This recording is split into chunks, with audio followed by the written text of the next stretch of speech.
നമ്മൾ ഇന്ത്യക്കാർക്ക് സ്വർണത്തോടുള്ള പ്രിയം എത്രത്തോളമാണെന്ന് പ്രത്യേകം പറയേണ്ടതില്ലല്ലോ. വിവാഹമായാലും നിക്ഷേപമായാലും നമ്മുടെ ആദ്യ ചോയ്സ് സ്വർണമാണ്. എന്നാൽ പ്രധാനമന്ത്രി നരേന്ദ്രമോദി പലപ്പോഴായി നമ്മളോടൊരു കാര്യം ആവശ്യപ്പെടുന്നുണ്ട്. സ്വർണം വാങ്ങിക്കൂട്ടുന്നത് നമ്മൾ കുറയ്ക്കണം. നമ്മുടെ സ്വന്തം കയ്യിലുള്ള പണം കൊടുത്ത് സ്വർണം വാങ്ങുന്നത് രാജ്യത്തിന് എങ്ങനെയാണ് ദോഷകരമാകുന്നത്? എന്തുകൊണ്ടാണ് അദ്ദേഹം അങ്ങനെ പറഞ്ഞത്? ഇന്ന് നമ്മൾ പരിശോധിക്കുന്നത് അതാണ്.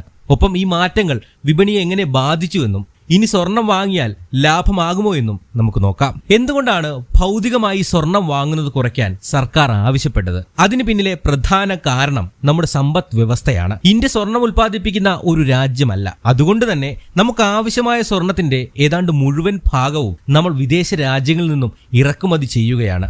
ആയിരക്കണക്കിന് കോടി രൂപയുടെ വിദേശ നാണ്യമാണ്, അതായത് ഡോളറാണ് ഇതിനായി ഇന്ത്യയിൽ നിന്നും പുറത്തേക്ക് ഒഴുകുന്നത്.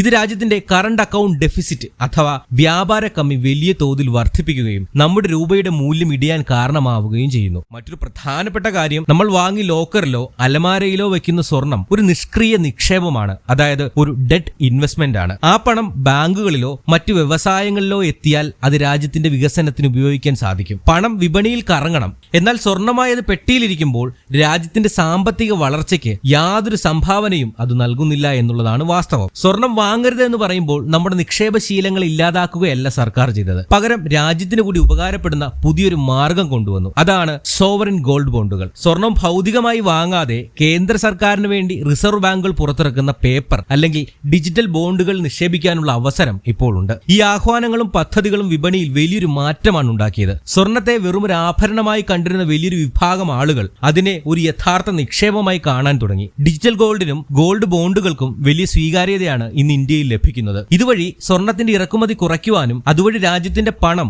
രാജ്യത്ത് തന്നെ നിലനിർത്തുവാനും സർക്കാരിന് വലിയൊരു പരിധിവരെ സാധിച്ചു. എന്നിരുന്നാലും ഇന്ത്യക്കാരുടെ സ്വർണ്ണപ്രേമം അവരുടെ സംസ്കാരത്തിന്റെ കൂടി ഭാഗമായതുകൊണ്ട് വിപണിയിലെ ഡിമാൻഡിൽ യാതൊരു ഇടിവും സംഭവിച്ചിട്ടില്ല. ആളുകൾ ഇപ്പോഴും സ്വർണം വാങ്ങുന്നുണ്ട്.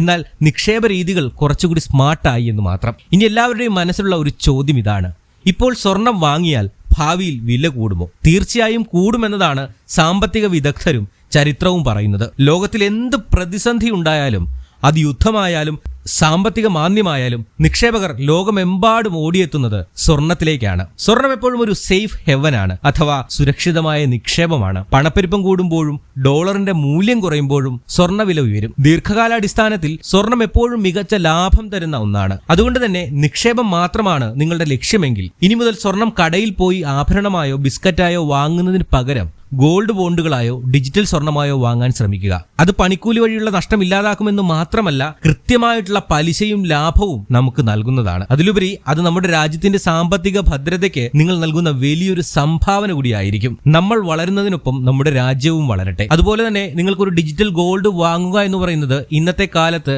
അത്ര വലിയ പ്രയാസമുള്ള കാര്യമൊന്നുമല്ല. ഇപ്പോൾ ഉദാഹരണത്തിന് നവി പോലെയുള്ള ഡിജിറ്റൽ പേയ്മെന്റ് ആപ്പുകളിൽ തന്നെ നിങ്ങൾക്ക് വളരെ സിമ്പിൾ ആയിട്ട് ഇത്തരം ഇൻവെസ്റ്റ്മെന്റുകൾ വാങ്ങാവുന്നതാണ്. ഇത്തരത്തിലുള്ള ഡിജിറ്റൽ ഗോൾഡുകൾ പർച്ചേസ് ചെയ്ത ശേഷം നിങ്ങൾക്ക് 48 മണിക്കൂർ കഴിഞ്ഞാൽ എപ്പോൾ വേണമെങ്കിലും ഈ സ്വർണം വിൽക്കാനുള്ള ഒരു അവസരവുമുണ്ട്. അതുകൊണ്ട് തന്നെ നമ്മുടെ സമ്പാദ്യശീലം സർക്കാർ ആഗ്രഹിക്കുന്നത് പോലെ നമ്മുടെ രാജ്യത്തിന് ഉതകുന്ന തരത്തിൽ മാത്രം നിക്ഷേപിക്കുക. അത് നമ്മുടെ രാജ്യത്തിന്റെ നല്ലൊരു നാളേക്കായിട്ട് വലിയ മുതൽക്കൂട്ടാവും. മറ്റൊരു വീഡിയോയുമായി ഇനിയും വരാം.